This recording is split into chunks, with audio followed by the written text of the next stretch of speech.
had some nice consistency this year. How have you felt that you've kind of done with that, and do you feel like that's kind of been a step forward for you? Yeah, I mean, overall, I'm fairly happy with how the season's going. I think I started a little shaky in my mind, but I've found my groove, and I'm happy with it. But yeah, no, it's been a good season. Yeah. What's been the key to getting consistency? Just, the little drills and stuff. Things I've been doing since I started kicking in high school with my private coach. And just kind of getting in the game and turning your mind off and just letting your body do what it knows what to do. I think for kicking, that's the biggest thing, is the mental aspect, because it's very easy to get in your own head as a kicker or a punter. So you kind of have to stray away from that and then just go back to your training and what your body knows. So. Who is your private coach? Mike McIlvery. So he kicked at my high school punted at SC. And I met him through Conrad Ukapina, who kicked at Stanford and also at my high school. So that was kind of like that was the line how I got connected with him. And then my cousin Colin, he got connected through him, through me. So there's a long line of us. But yeah, all Loyola guys. You got put on scholarship, and now you're leading the Pac-12 and punting. Has it been kind of like a dream kind of progression? Yeah, I definitely didn't see it coming when I first got here, that's for sure. But I'm very happy with it. I know my parents are extremely happy with it too. But I'm just along for the ride, and I'm happy with leading it. But we still got 4 more weeks guaranteed. So it's 4 more opportunities to get some wins and keep the average high and just help out the team as much as I can. What's more exciting to you, like a 55-yard punt or downing it inside like the 10-yard line of an opponent? If the 55-yard punt was a fair catch and there was no return, then that's always great. But there's nothing like taking out your 9 wedge or your 9 iron and putting it inside the 10 or the 5. That's always pretty pleasing, for sure. But yeah. You said you started out slow. What do you think, in your opinion, why was that? I think I was, in the beginning of the season, I was just rushing a little bit in my operation time and stuff. And I'm a very rhythmic punter. So if it doesn't feel right, then the kick's probably not going to be right, leading up to it. So I think I was just rushing it a little bit, maybe trying a little too hard. But ever since then, I've just focused on staying relaxed. And again, just turning my mind off, let my body do what it knows what to do.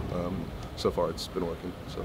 You guys put on the cover of the game program a couple of weeks ago. Did you save a few copies of that? Yeah, I grabbed about 10 and gave them directly to my mom after the game. So she was very happy about that. But yeah, again, did not see that coming when I first got here, that's for sure. So again, like you said, dream come true. Are you recognized on campus, or do people know? Are you a little bit of a celebrity? Well, since it's my 5th season and I walked in June, I'm only in 1 class right now. So if I'm not here, I'm usually just at home. I only have 1 class. So, but again, all my friends, they graduated, so they're out. But who knows? Punters. Maybe I might get recognized more than usual, but it's still not that much. Yeah. I'm not Dorian or Wilton, So, but yeah, it's been pretty cool, definitely. What's your role in setting up kind of the guys for a return? Because I feel like you boomed a few punts on Saturday, and they kind of returned them pretty. Oh, okay, like the gunners and everyone. Yeah. Basically, I just need to get them as close to the sideline as possible. The window I set for myself is about 4 yards in from the sideline and 2 yards out of bounds. That's my window right now. I never want it inside the hash, and sadly one of my punts was inside the hash, and that's why they got the return. That one was on me for sure. But basically just get them as close to the boundary as possible, and then just get the hang to match the distance. So if you want a 47-yard punt, it should be 4.7 hang time or greater, just so the timing lines up. So I have full control over whether or not the returner returns, so it's on me. Yeah. Did you guys change anything in the way you do punts so that what happened in that SC game last year can't happen again? Yeah, so we're doing more cross kicks this year, so left hash to right field or right hash to the left side of the field, just to use those as tendency breakers, kind of. So teams like SC did last year can't catch up to what we're doing. Because last year, every time we were on the right hash, we kicked the ball right, and they knew that, and they noticed it.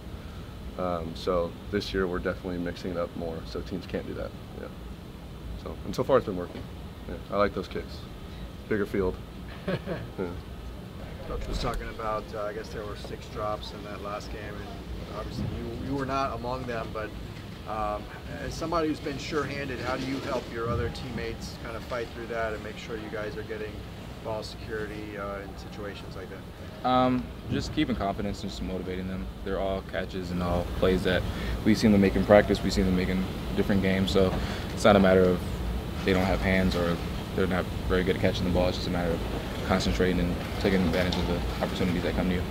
You got your 100th career catch, and now you've got 24 straight games, I think. What's been kind of the key to your consistency, would you say? Just trying to contribute to the team and trying to make sure we help put the team in the best possibility to come out and win games. Yeah, for me it's just been consistency. I've had in the past, my past drops and stuff like that. So I just try to work on that in the off season and improve on that. What did you think about that ball that defender almost picked it off and it fell right through his hands and landed in yours? What were you thinking when it was coming to that? That was crazy. I've had like situations in that where I've dropped the ball and then I've had some where I caught the ball, but really when I saw it, I thought he was going to intercept it, but I just kept telling myself just stay focused because you don't know what can happen. So thankfully I caught it. You guys are obviously going to Oregon this week. Coach Kelly was there for a while. Is that a motivator for you guys to try to get this win for him? Definitely. I mean, I think there's a lot of – every game is a big game, obviously, but definitely I know for him this is probably hit a soft spot. And then I look forward to playing these guys just because we as a team, and I've never played in Alton Stadium, and it's going to be a really good environment. But we're definitely motivated coming off the loss, and we're just focused on this next game coming up. Have you been to Alton before? Like watched the game, visited up there? No, I've only took a visit, like a unofficial visit up there. Just been in the stadium. What have you heard about playing there? I heard it's really loud. I mean, when I went there, I know just the structure of the stadium, like how it's built, it like holds all the noise in. But I just heard it's really loud, and obviously they have great fans, so it'll be packed. What did you think of Wilton's performance on Saturday? He did very good. Friday. Friday, yeah. Yeah. No, he Whatever did. Day you played. I think he did good, especially coming in for Dorian and how sharp he was, just in terms of making the right reads, the right decisions, and being able to get out the pocket when he needed to, when he had pressure in his face, and just getting the balls to the playmakers on the field. I think he did very good. Is that a tough transition when you've had one quarterback for most of the season and another guy comes in there? Not too much. I mean, we've all had our different reps and different time with each other, so I don't think it's a big difference. Both of them are good, and both of them know what they're doing. Is there any like small difference between Dorian and Wilton, like the way they throw the ball or anything like that? Yeah, I'm sure they have their little differences, but it's not too visible to me.